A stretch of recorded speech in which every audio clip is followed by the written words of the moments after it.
Sir आपकी हिम्मत की तो दाद देनी चाहिए। बिना हथियार के आप कैसे आ गए? How great! ഒരു ആയുധം പോലും ഇല്ലാതെ ഇത്ര ധൈര്യത്തിൽ എങ്ങനെ വന്നു സർ?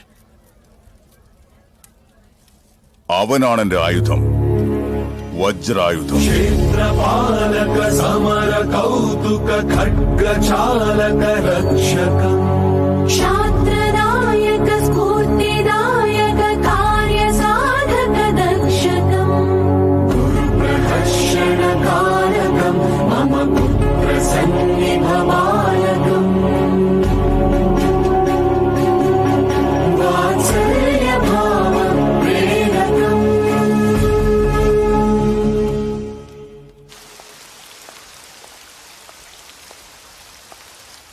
ഏയ് വസുധാര, എത്ര ജന്മം കഴിഞ്ഞാലും ഒറ്റ തുള്ളി പോലെ എന്റെ മേല് വീഴില്ലെന്നാ ആ ബദ്രി പറഞ്ഞത്. ഇപ്പോ ഞാൻ അവനെ സ്നേഹിക്കുന്നു, മനസ്സ് നിറഞ്ഞ സ്നേഹിക്കുന്നത്. എന്റെ സ്നേഹം സത്യമാണെങ്കിൽ എന്റെ ദേഹത്ത് വീഴില്ലേ? ആര് വീഴണമെന്നാ? ഈ വസുധാര വീണാലും ആ ബദ്രി വീഴില്ല. എന്താ എനിക്കെന്താ ഒരു കുറവ്? ആ ബദ്രിനാഥിനോടുള്ള ഭക്തിയാ കുറവ്. എപ്പോഴാണോ ഞാൻ അവനെ സ്നേഹിച്ചു തുടങ്ങിയത്, ഇനി അവന്റെ ഇഷ്ടം തന്നെയാ എന്റെ ഇഷ്ടം. ഇപ്പൊ ബദ്രിയെ ഇഷ്ടമായതുകൊണ്ട് ആ ബദ്രിനാഥിനെ ഇഷ്ടമാ. ഓഹോ, 7 ദിവസത്തിനുള്ളിൽ എന്നെ ഇവിടെ വണങ്ങിക്കൂ എന്നാ മുത്തച്ഛനോട് പറഞ്ഞത്. 7 മിനിറ്റിനുള്ളിൽ ക്ഷേത്രത്തിലെത്തി അവന്റെ ഇഷ്ടം പോലെ ഞാൻ വണങ്ങിയിരിക്കുമെന്ന് ചെന്ന് പറഞ്ഞേക്ക്. ഞാൻ ഇപ്പൊ തന്നെ പോവുക.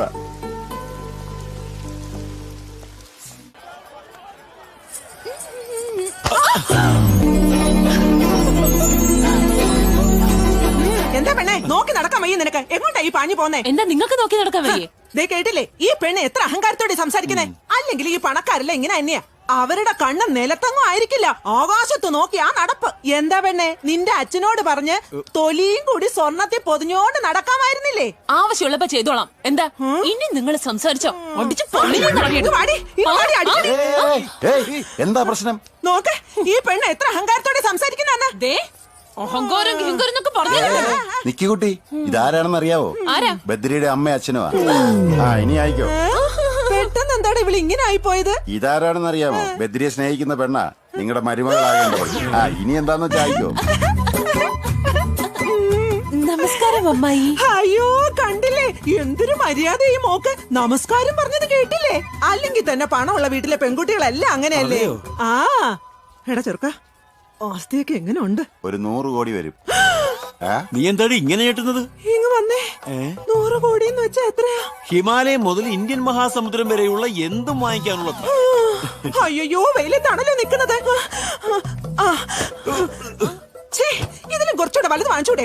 വാമോളെ, നമ്മളെ പോലെ പണമുള്ളവരാരും ഇങ്ങനെ വെയിലത്ത് നിക്കരുത്. നമ്മളെ പോലെയോ? ഞങ്ങളിപ്പൊ പണക്കാരല്ലേടാ. അതിന് നമ്മളെപ്പോഴാ പണക്കാരായത്? ഇവളെന്റെ മരുമോളാവാൻ പോവല്ലേ? അതെ അമ്മായി. ഒരു കാര്യം അറിയോ, വള്ളിസ്വാമി ഇത്ര അർജന്റായി നമ്മളെ എന്തിനാ വിളിപ്പിച്ചെന്ന് ഇപ്പൊ മനസ്സിലായോ? എന്തിനാ? ഇവരുടെ കല്യാണത്തിനെ പറ്റി സംസാരിക്കാൻ വേണ്ടിയാ. നടക്ക്.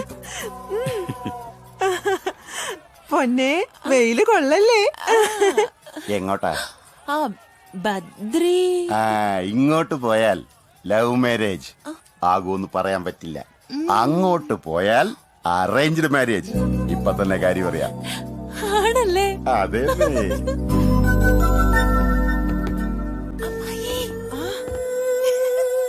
അയ്യോ എന്റെ മരുമോളെ നോക്ക്, മിനുങ്ങുന്നത് കണ്ടില്ലേ? അതെ അതെ. ഞാൻ ഇവിടെ നിന്ന് കേട്ടോളാം, നിങ്ങൾ പോയിട്ട് വാ.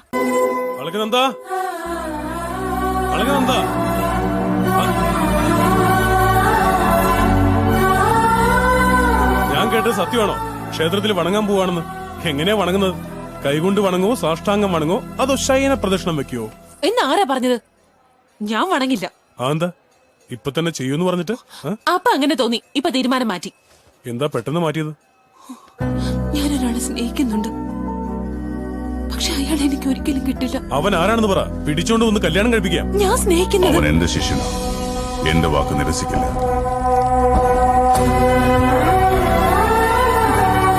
ഒന്നും വേണ്ട, നിനക്ക് മാത്രമല്ല നിന്റെ ബദ്രിനാഥന് പോലും കഴിയില്ല.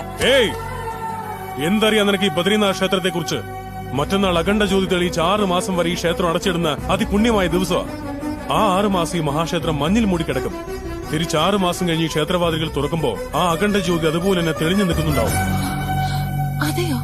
അതെ, ദൈവം ഉണ്ടെന്ന് പറയാൻ ഇതിലും വലിയൊരു അത്ഭുതം വേറെയില്ല. ഇത്രയും പ്രസിദ്ധമായൊരു ക്ഷേത്രം ഈ ലോകത്തിൽ വേറെയില്ല.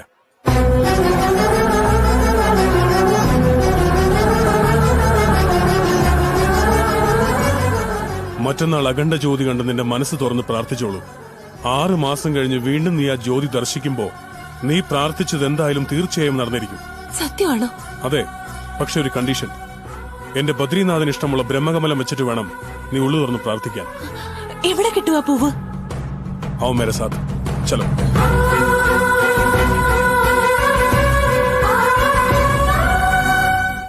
ബദ്രി, ഇവിടെ അനിമൽസ് ഒക്കെ ഉണ്ടാവോ? ആനകളുണ്ടാവും. അതിന് എനിക്ക് പേടിയില്ല. വന്നാൽ അത് നീ പറഞ്ഞ പോവല്ലോ. ഞാൻ പറഞ്ഞ പോവാൻ അത് അമ്പലാനകളൊന്നും അല്ല, കാട്ടാനകളാ. കാടായത്. വേണ്ടത് ചോദ്യമൊന്നും വേണ്ട, നടക്ക്. സൂക്ഷിച്ച്, സ്ലിപ്പായ മുഖത്തിന്റെ ഷേപ്പ് മാറിപ്പോവും. ഏ ബദ്രി, ഈ പൂക്കൾ എവിടെയുള്ളത്? എന്തൊരു സ്ട്രെയിൻ അത്. സ്ട്രെയിൻ ഇതൊന്നും അല്ല, ഇനിയും കുറെ പോണം. വാ, നടക്ക്. സ്ലിപ്പാവല്ലേ? ബദ്രി, എന്തേ തളർന്നു പോയോ? സ്റ്റാമിന ഉണ്ടാവണം മാഡം, സ്റ്റാമിന. എങ്ങനാ സ്റ്റാമിന ഉണ്ടാവുന്നേ? കുഞ്ഞിലെ മുതൽ ഞാൻ വണ്ടിയിലല്ലാതെ പോയിട്ടില്ല, ഷൂ ഇല്ലാതെ നടന്നിട്ടില്ല, സ്പൂണില്ലാതെ കഴിച്ചിട്ടില്ല. നിന്നെ പോലെ കാട്ടിലല്ല ജീവിക്കുന്നത്. എനിക്കിനി നടക്കാൻ വയ്യ. അങ്ങനെയാണെങ്കിൽ ലവ് ഫെയിലിയർ. അവനെ കിട്ടുമെന്ന് തോന്നില്ല.